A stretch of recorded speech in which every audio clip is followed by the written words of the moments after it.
Welcome back to Behind the Bar. It's been a little while since we were with you guys. We obviously covered the Diddy trial in exhaustive detail, took a little break from the pod, but now we're back. We wanted to. It was all Diddy all the It time. We gave you was. the whole trial. He obviously has been sentenced now, maybe looking for a pardon, but we wanted to shift gears because we love this podcast and we love doing this in a way that covers different topics. Occasionally we'll get sidetracked into a big trial like that, but the initial idea of this thing was to bring you interesting legal issues. So typically we cover things that are in the celebrity world. Today we're going to step a little bit outside of that and talk about the Palisades fire.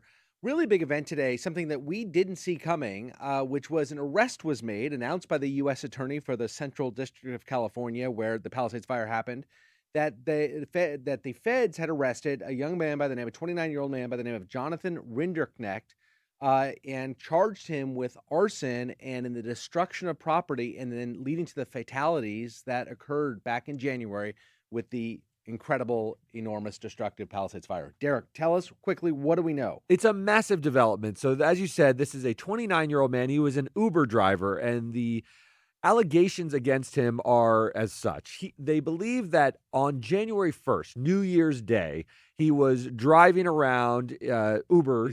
He dropped somebody off. He then went to a trailhead in the Palisades forest, right? Or the Palisades area. Yeah. And that he started a fire with arson. He intentionally started a fire. That fire became known as the Lockman fire. This is January 1st. It's a different fire than the Palisades fire that we all know very well. He started this brush fire, and then the prosecutors think that he called in the fire department to come address the fire and put it out, and that he might have enjoyed watching the department sort of extinguish the flame. Something as bizarre as it is not uncommon for arsonists to do. They like starting the fire, seeing the response, calling it in, seeing the response, and then watching it from afar. That's right. And then some criminals do this with murder and so forth. Son of Sam, there's a lot of this. That is the allegation that this was about an 8-acre fire, a relatively small fire that was able to be contained. But yes, we know the Palisades fire didn't start until January 7th. That's right. And the theory of the case appears to be that during the 6-day interval between this Lockman fire that was addressed and extinguished to the best abilities or of the fire department, smoldered underground in some way and became the cause of the later Palisades fire that consumed thousands of homes, billions of dollars in damages, and 12 fatalities during the Palisades fire. One of the biggest there were several fires. There's the Eaton fire. Disasters in the history of the country, a catastrophic event. For people like you and me, I know people who lost their homes very, very well, who lost their homes in this fire. Touched a lot of lives. Incredibly catastrophic event. Of course, you and I have been talking all day since this announcement was made about what kind of a case is this the prosecutors are bringing. You've got a fire on January 1st, and that doesn't really break out and cause destruction until January 7th. And I've been reading a lot about the science. This is a phenomenon that firefighters are very well aware of, that fires do smolder underground for a long period of time. They do. There's a lot of fire science, and particularly because forest fires are such a tremendous issue, a lot is known about this. When you go to a campground, you have to extinguish your fire in such a way that it doesn't smolder, because these things can reignite. Now, the prosecution's problem with this case is there's a 6-day interval where other things could happen. So we're going to walk you through sort of these causation problems, these forensics problems, the idea of third-party intervening causes and superseding causes, just so people can understand the hill that law enforcement will have to climb in order to get a conviction beyond a reasonable doubt. Now, again, these are federal authorities. These are very qualified. And fire science, to your point, is very advanced. There's a lot about these underground fires, and there is this heat tracing that is done, and it apparently was done during this period. They know that these fires may have been burning underground throughout that period. And they also know, and it's verifiable, where the Lockman fire started, basically. This one that they extinguished on January 1st, if that reignited, they would know that was the genesis of the Palisades fire. So there's a lot to do, though. There's a lot of legwork. The idea that during this 6 days you can hold him accountable is not far-fetched in and of itself. If he started a fire, it then smoldered and then reignited spontaneously, let's say that there was some sort of act of God, lightning struck the earth or something, Right. he would technically, or as a legal matter, could be held responsible for the consequences of starting the initial fire that reignited. Well, so the prosecutors would have to show, obviously, that his initial fire, but for that initial fire, there would not have been a January 7th fire. That's right. They would have That the lightning, if it struck a non-smoldering piece of ground, let's say it was a Right. lightning strike or a downed cable wire, Yeah. if the ground wasn't smoldering as a result of his fire, Yeah. then we wouldn't have had the Palisades fire. That's the theory. Look, we're not fire scientists, but we are lawyers, and causation is the fundamental element of any crime. It must be shown Of that any case, of any civil case, or criminal. your act caused the damage. It is almost implausible to me that the prosecutors will ever be able to prove but for the January 1st fire, January 7th doesn't break out. And the reason I say that is primarily because this was an active hiking area. It is well known. Hundreds, thousands of people can go up there in any given week, especially it was a holiday. A lot of people are off work, and the weather, fatally so, was very, very hot. That's right. People were out. They were enjoying the Southern California lifestyle. Hiking is huge. That area there's tons of people out there. Yes. So we can assume, and I'm sure it'll be proven at trial if it were to go to trial, His defense lawyers will have a field day with this. between January 6th and January 7th, there were, let's call it 1,000 people walking. Between in this January area. 1st and January 7th. Yes, sorry. Yes. There were perhaps 1,000 people that walked up there. How do you categorically rule out, if you're the prosecutor, beyond a reasonable doubt, which is your obligation as a prosecutor, that one of those other 1,000 people didn't start this fire and that it would have started even without what happened on January? We're going to learn a lot. Look, the prosecutors know about the problems with this case before they announced the arrest and felt they had probable cause and grounds to prosecute this individual. So there may be some answers. I'll give you a few that popped into my mind. The Lockman fire happens on January 1st. It's possible that the response closed off the area in some way, that they then said this area is no longer accessible for the next 2 weeks. And then the fire starts only 6 days from then. So maybe you've closed off the idea that hundreds of people have traffic to this area. Just from a factual point of view, I don't believe that's what's happened. Since you and I talked this morning, I looked for that. I didn't see anything about closing it off, number one. And number two, as we did talk about, this is where I grew up. I grew up in this very area, and my friends and I, when we were in high school, would go up there and we would hang out and we would drink up there. And you smoke cigarettes. And we'd smoke cigarettes or smoke weed up there.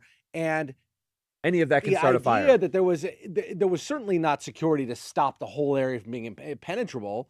So it wasn't armed guards and it wasn't under a bubble. By the way, I don't think I think it was like smoldering brush fire, which happens all the time. They came out, firefighters thought they put it out, and at that point they abandoned the area. They thought it was contained and it's over. And they didn't know it was arson, by the way. They just put out a fire. That's right. Yeah. And they now have discovered, and he also did some ChatGPT searches where he might have been trying to start a fire, where he was like gathering images of, burning forests and so forth. Now, I do think that there's a lot of these kind of problems, but you can start to bridge them with some forensics, some experts. So the forensics of what is the age of this ash? How do things smolder underground in the root systems? There's a lot of science about it. Leaf litter, underground things.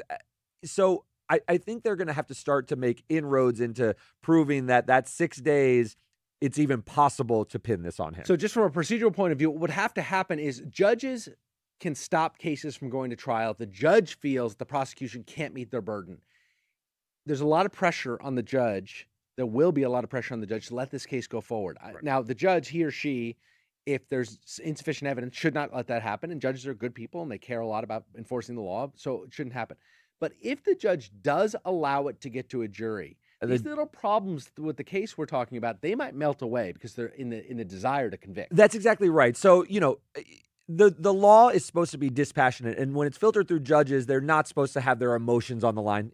Nevertheless, this was a tragedy of monumental proportions, and everyone has feelings, including judges. It touched a lot of lives. But let's say the judge is dispassionate enough or sees enough merit in it. If this gets before a jury, you're in front of 12 of your peers who found this fire devastating. It consumed property and lives. Yeah. And so you want accountability. The other people or the other entities that want accountability are the city and local governments who have been taking the brunt of the blame until this point. So remember, there are civil lawsuits that were filed very shortly after the fires, blaming the city for not clearing the brush, for not adequately responding to the fires early enough, for not having water reservoirs to treat the fires and supplies that could have contained it earlier.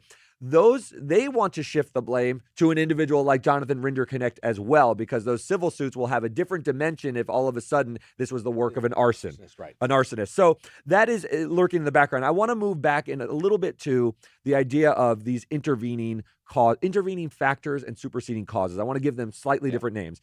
During the 6 days, there are many things that could transpire that could contribute ultimately to the burst of the flame. If the ground is smoldering, you could have a lightning strike, you could have a down power line. But for the earth smoldering underneath due to his acts, let's say they prove that he did the Lockman fire, the earlier fire, they're still going to have enough to get him, right? If the down power line ignites the smoldering earth, he's responsible for the fire that then consumed potentially, 12 lives and property. The prosecutor would have to prove very hard. Not only that, the prosecutor would have to prove that it wouldn't have happened but for the smoke. That's right. It could have. And if it's a lightning strike when it's 100 degrees outside and it hasn't rained in 4 months, a lightning strike in that area is going to start a fire regardless of smoldering earth. Right, and that was always the working theory is that it could be arson, but a lot of people just thought a lightning strike or a down power line could ignite it because it could. Yeah, it happens all the time. This was very well known that this is, remember when Spencer and Heidi would look at the brush that hadn't been cleared and his house ended up being consumed? The thought was the blame lies with the city and the local government not clearing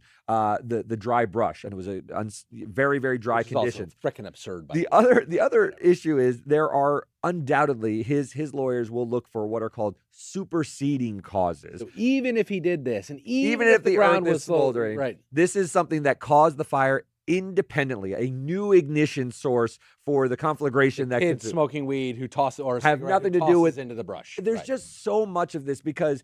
Are they going to be able to even pin it to the location of the Lockman fire? Right. That's where you have him. The smoldering earth is there. Right. But what if it was ignited in an area that was far away from that? And that's where the Palisades fire. Just a few. The Lockman fire was very small. It was 8 acres. And this is something that consumed, I don't know, thousands of acres? Lots of acres. At least. Yeah, lots and lots of acres. So that's going to be a big issue. And this is not us poking holes. This is just like a prima facie case that they're going to have to make. Unless the prosecutors can explain away all those problems, unless the prosecutors can say, no, it happened, and we can prove it happened because of the underlying fire, the judge is not going to allow this to go to trial. The judge is going to say, I'm sorry, you haven't proven your case. You have him on arson for the brush fire, the 8-acre brush fire. Presumably you have enough for that. And there's consequences, and damages, and criminal consequences. But that's not jump too far ahead. But let's talk about the criminal difference in the criminal consequences.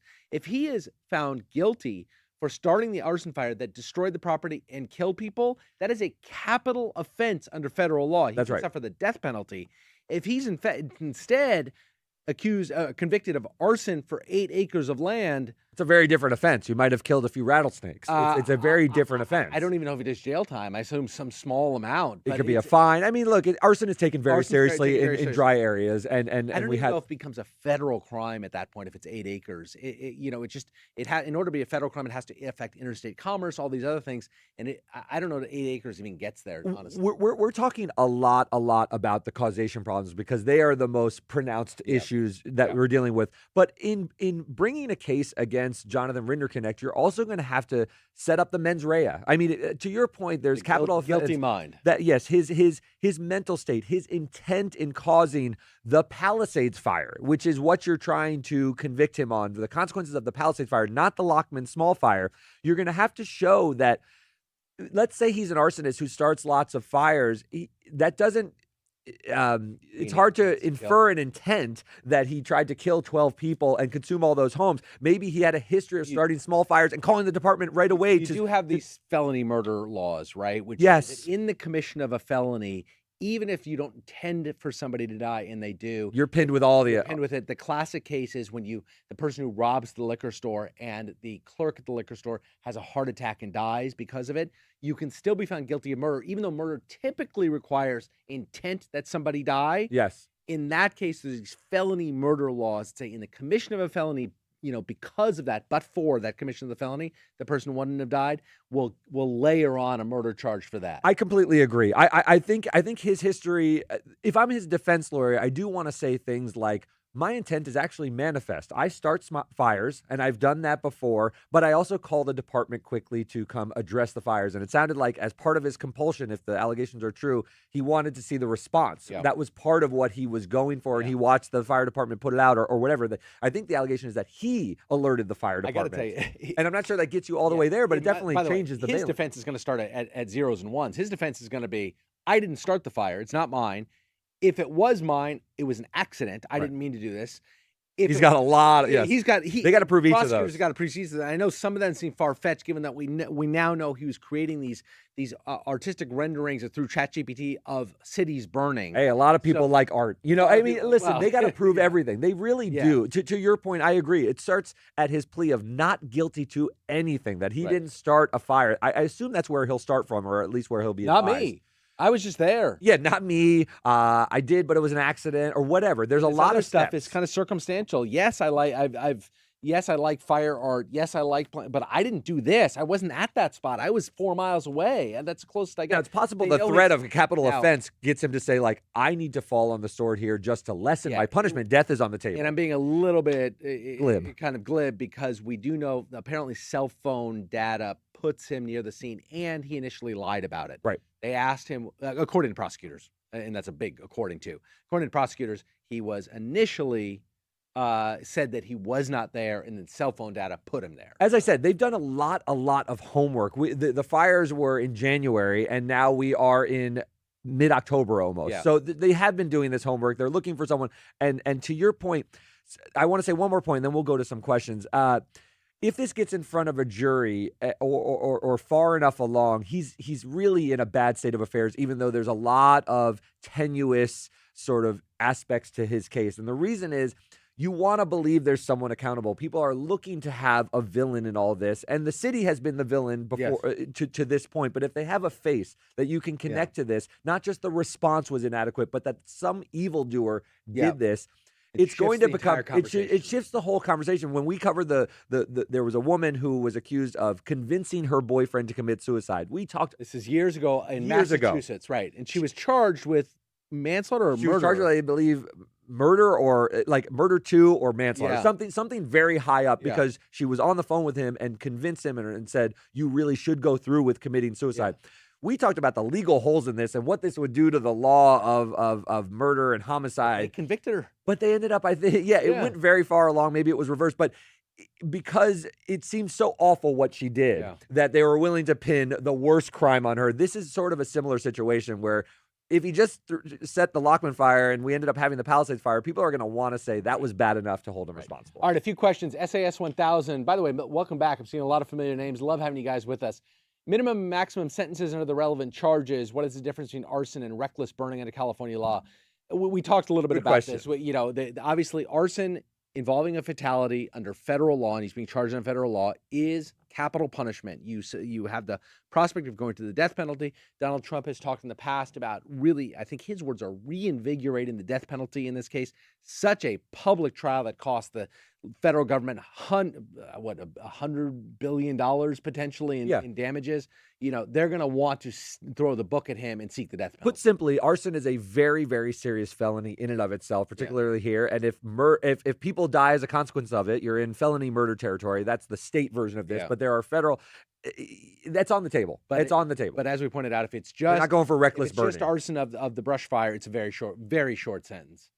So Carter C, has there been similar cases in the past? I mean, we talked about, there's certainly arson cases all over the place. You and I need to educate ourselves on arson in the past, but like you said, it's extremely, I mean, people go to jail and do in fact be charged with murder all the time. And I do want to point out, there have been other arson cases. It's also a crime that is taken, it's considered one of the more horrendous things to do because it's so dangerous. I don't want to compare them. So unforeseeable. Once you burn something to the point the prosecutors are making here, you're responsible for everything that happens, and it's unpredictable. And there are so many innocent lives that are consumed. When you start a fire, it consumes everything. So it is not down there with, it's different than like sort of child sex crimes and things like that and how people feel about it. But it's it is considered so reckless and so horrendous. It's not even like Timothy McVeigh and sort of terrorism where he was trying to send a point across. This is just considered the most reckless and mean-spirited thing you could do. All right, 2 comments to take us out on. Angie Dawn says a lot of people lost their homes. Is a very, very powerful story right now. Thank you for covering. I agree. Listen, we live here. Yeah, this is We're in a Southern California. very powerful story, and that, to the point that we're making, just to bring it back to the case, is why the defendant has got to be thinking first and foremost, don't let this get to a jury, because you never know what kind of reaction you're going to get from the people. Everybody knows somebody whose lives were destroyed based and upon it's bringing back fire. all these memories of it too. Like we haven't turned the page. There's devastation still if you drive through the Palisades, but we were sort of starting to rebuild, and now it's bringing back all of this awful memories. Boba T says, I love Behind the Bar, and I want to say, because I love Boba Tea. Same. There we go. That was exactly what I thought. I love Boba Tea. If you want to sponsor us, we will drink Boba Tea all you want on this pod. That'll do it for today. Welcome back to Behind the Bar. We enjoy doing this a lot, and we're going to continue it. So we're going to be more often, more frequent, tackling all the big legal stories where I think our slogan is where celebrity and the law meet, right? Yeah, or loiter or something along those lines. Loitering at the we loiter at the corner. At the intersection. That's right. We'll have more celebrities next time, but this was a very serious case and we wanted to cover it. All right, guys. Thanks very much. Bye.